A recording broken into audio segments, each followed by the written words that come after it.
नमस्कार विद्यार्थियों, आज हम रस पढ़ने वाले हैं। रस की परिभाषा देखेंगे और रस के प्रकार देखेंगे।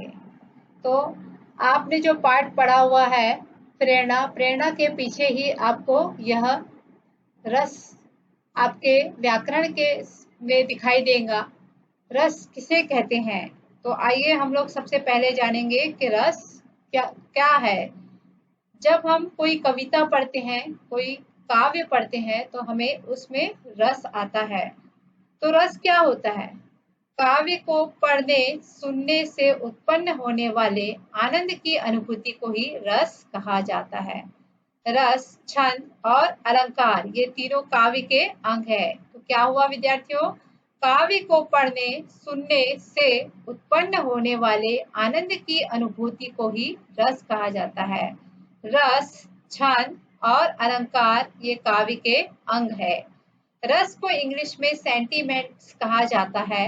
रस के मुख्य रूप से 4 अंग होते हैं: स्थायी भाव, विभाव, अनुभाव और संचारी भाव।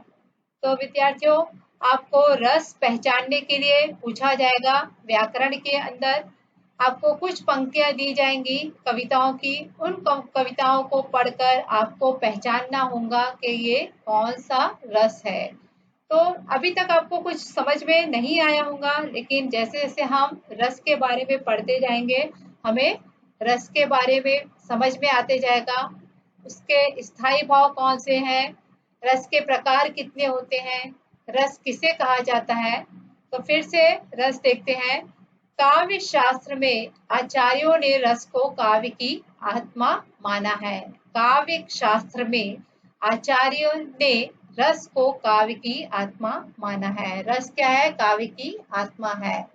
विभाव, अनुभाव, व्यभिचारी भाव और स्थायी भाव ये सभी रस के अंग हैं और इन अंगों अर्थात तत्वों के संयोग से रस की निष्पत्ति होती है। ये अभी आपको बहुत कठिन लग रहा होगा विद्यार्थियों, लेकिन हम जैसे जैसे रस पढ़ेंगे या कविता पढ़ेंगे तो कविता के माध्यम से हमें रस समझ में आ जाएगा।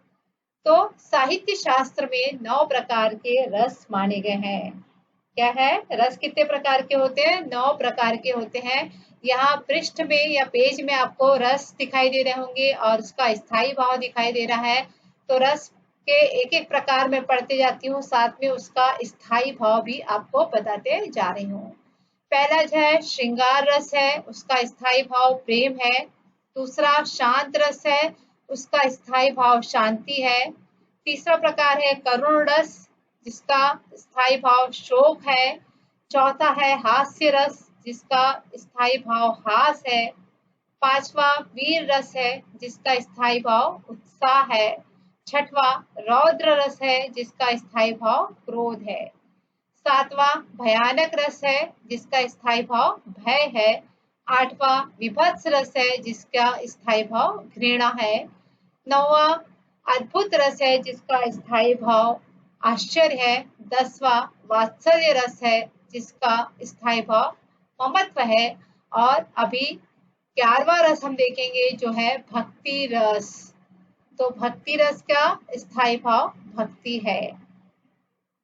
तो विद्यार्थियों, आपको 11वीं में भक्ति रस पूछा जाएगा। तो भक्ति रस के बारे में हम लोग देखेंगे कि भक्ति रस क्या है ना।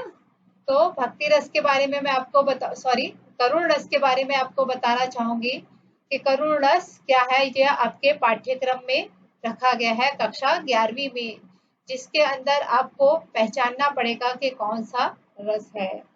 तो विद्यार्थियों, यहाँ पर देखो, किसी प्रियजन या इष्ट के कष्ट, शोक, दुख, मृत्यु जनित प्रसंग के कारण अथवा किसी प्रकार की अनिष्ट आशंका के फलस्वरूप हृदय में पीड़ा या क्षोभ का भाव उत्पन्न होता है, तो वहां पर करुण रस की अभिव्यंजना होती है।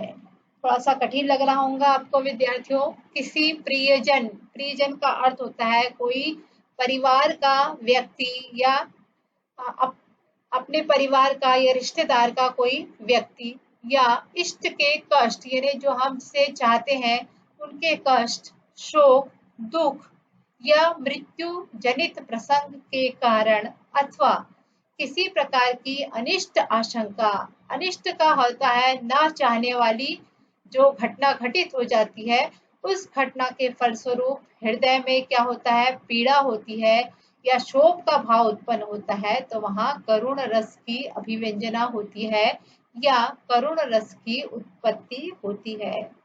यहाँ पर आपको उदाहरण दिख रहा होगा विद्यार्थियों, देखो, वह आता दो टूक कलेजे के, करता पछताता पथ पर आता, पेट पीठ दोनों मिलकर है एक, चल रहा लकुटिया तेक, मुट्ठी भर दाने को, भूख मिटाने को, मुंह फटी झोली फैलाता।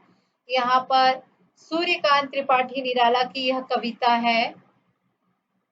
तो इस कविता को पढ़ने के बाद या इन पंक्तियों को पढ़ने के बाद क्या हो रहा है कि देखिए, वह आता दो टूक कलेजे के, करता पछताता पथ पर आता, यानी कोई व्यक्ति है, कोई मजदूर के बारे में यहाँ बताया जा रहा है। क्या बताया जा रहा है कि वह मजदूर जो है वह एकदम गरीब है, उसके पेट और पीठ दोनों मिलकर एक हो गए हैं। वह क्या कर रहा है, वह चल रहा है लकड़ी को टेक कर, मुट्ठी भर दाने को भूख मिटाने को, मुंह फटी झोली फैलाता है। इस प्रकार किसी गरीब की स्थिति की, किसी भिखारी की अवस्था का वर्णन यहाँ पर कवि ने किया है। दूसरा देखिए, मैथिली शरण गुप्त की यह कविता है। अबला जीवन तुम्हारी यही कहानी, आंचल में है दूध और आंखों में पानी। तो विद्यार्थियों देखो, स्त्री के बारे में ये कहा गया है कि हे स्त्री, हे अबला स्त्री, तुम्हारे जीवन की यही कहानी है, आंचल में है दूध और आंखों में है पानी। तो इस प्रकार से यह मैथिली शरण गुप्त की दोनों की पंक्तियां हैं। इन पंक्तियों को पढ़ने के बाद हमारे मन में करुण रस जागता है या करुणा का भाव उत्पन्न होता है।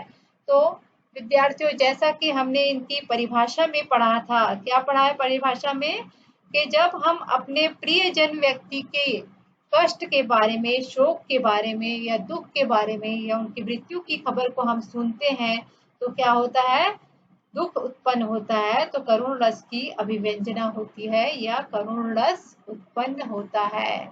इस प्रकार विद्यार्थियों, यह आपका करुण रस यहाँ पर समाप्त हो जाता है। तो आपको करुण रस के बारे में जानकारी मिल ही गई होगी।